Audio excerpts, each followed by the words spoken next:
And polls have officially closed in Arizona, as you can see, and we've been talking about. Democratic and Republican voters across the state casted their ballots for the party nominees. Utah and Idaho are also taking part in what is being called Western Tuesday, while numbers have yet to come down. We want to bring in One America's Ash Kargaran, who has a preview of tonight's voting. Mr. Kargaran, somebody just picked up another 58 delegates in Arizona. Yeah, that would be the frontrunner, Mr. Donald Trump himself. Another 58, and we can't really downplay this. This is a huge victory for Donald Trump.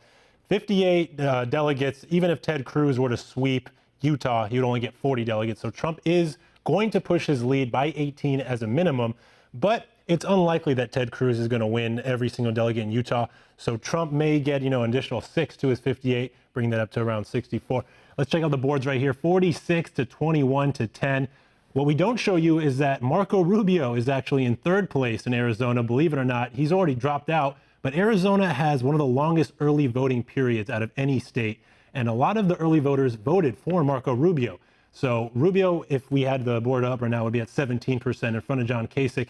And interesting to note that he dropped out not too long ago, and he had so many early votes that it takes away votes from Ted Cruz. It takes away votes from John Kasich, maybe a little bit from Donald Trump, but as we can see right there, he has a sizable lead ahead of the other two. And like I said, it's a huge victory for Donald Trump. It just pushes him that much closer to 1237.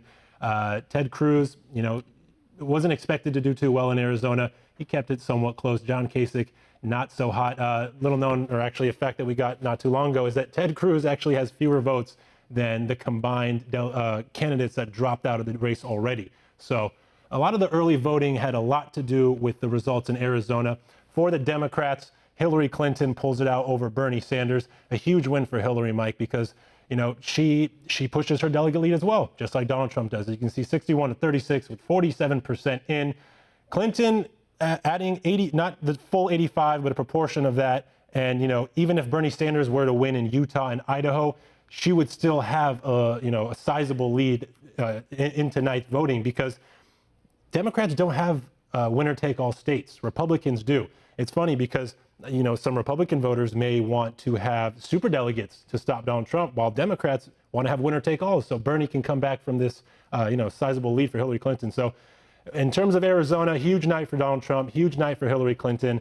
As far as Utah and Idaho go, we're going to have to wait and see how that plays out. We know the voting in Utah is kind of funky, so we'll see how that plays out for both the Republicans and the Democrats. Probably not for a few more hours until we get those results. Idaho will be coming in soon, but tonight's going to be a Trump-Clinton night, from the looks of it. Right. All right, Trump takes Arizona, but he's not going to do so well in Utah.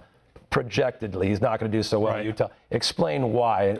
A man by the name of Mitt Romney may be involved so in that. The thing about Utah and all these western and Midwestern states is they don't have as much polling as the eastern or southern states had that we just saw. So there was maybe one or two polls beforehand. But here's the thing about Utah voting. If a candidate breaks the 50% threshold, they get all 40 delegates for the Republicans. And if you get past the 15%, you're eligible to get the proportional delegate count. So Ted Cruz, if there was no John Kasich, would very likely get that, get over that 50% hump. But because John Kasich is still in this race, a lot of people in the Cruz camp think he's just taking away voters from Trump. He's not necessarily taking them away from Cruz, not from Trump, because Trump doesn't have a huge support group among the Mormons in Utah after what he said about Mitt Romney. Mitt Romney is leaving his voicemails like he did in previous states, asking voters to vote for Ted Cruz and not vote for John Kasich. He is on record on that voice recording saying a vote for John Kasich is a vote for Donald Trump. Mitt Romney doing everything he can to make sure that the voters that want to stop Donald Trump vote for Ted Cruz, because voting for John Kasich will only take away the Cruz campaign getting closer to that 50% threshold. So, a lot of factors working against Donald Trump in Utah. But if he's able to hit that 15% mark and, Kasich takes away Cruz voters and he doesn't get over 50%, it's going to be split proportionally, Mike. And that's, just a couple more delegates for Donald Trump. That's all he really needs to get him closer to 1237. In the previous primaries and caucuses, we've been seeing many of the candidates, they hold speeches or they hang out in their states, projecting either a victory or a lost speech.